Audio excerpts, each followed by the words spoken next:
On May 2nd, 2000, at approximately midnight Eastern Standard Time, the US government discontinued its use of selective availability. Selective availability was the intentional degradation of public GPS signals. And so on May 2nd, just after midnight, tens of thousands of GPS receivers received this incredible upgrade. A guy named Dave Ulmer, who lived in Oregon, decided he wanted to create a sort of GPS treasure hunt. So he got this box, and inside of it, he put a notebook and a pen, and he brought it out to the middle of the woods in Oregon, and he got the precise GPS coordinates of where he put it. And he took those coordinates, and he went to an online forum, and he posted the coordinates, and he said, go to these coordinates, and when you get there, if you find what you're looking for, there'll be a notebook. Record yourself in the notebook, and I'll be out there to check who's done this, and if your name's in there, I'll give you credit on this forum. And so this treasure hunt went viral. So people started hiding not just treasure chests with notebooks, but all sorts of random things all over the world, and then posting their coordinates online for people to find. This activity was given a name, geocaching, but as geocaching has evolved over the years,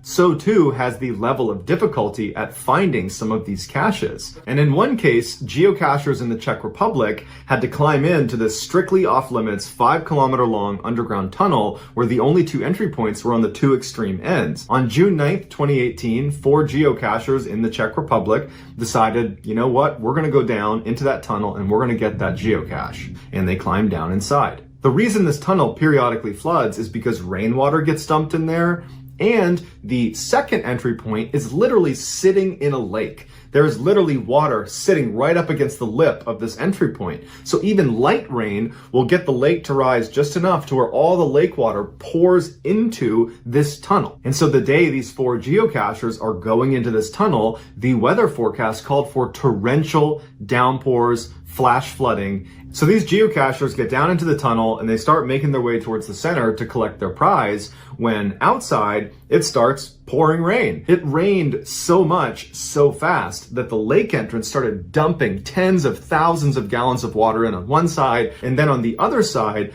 you had all this water rushing in. In a panic, they turned and started running back towards the entrance they came in on, but as they're running, they're hit with this wave, and 2 of the geocachers got sucked underneath. And the other 2 were pushed up and were basically body surfing their way towards the lake entrance. And now the water is dangerously close to the ceiling, and they swam almost 2 kilometers in this tunnel as the water got higher and higher and higher, and they're barely able to breathe. By the end, they only had about a couple inches of clearance by the time they got to the lake, and they finally pop out and they get in the lake, and then luckily there was someone that saw them and brought their boat over and picked them up. As for their 2 friends, unfortunately, they didn't get out of there in time and they both drowned.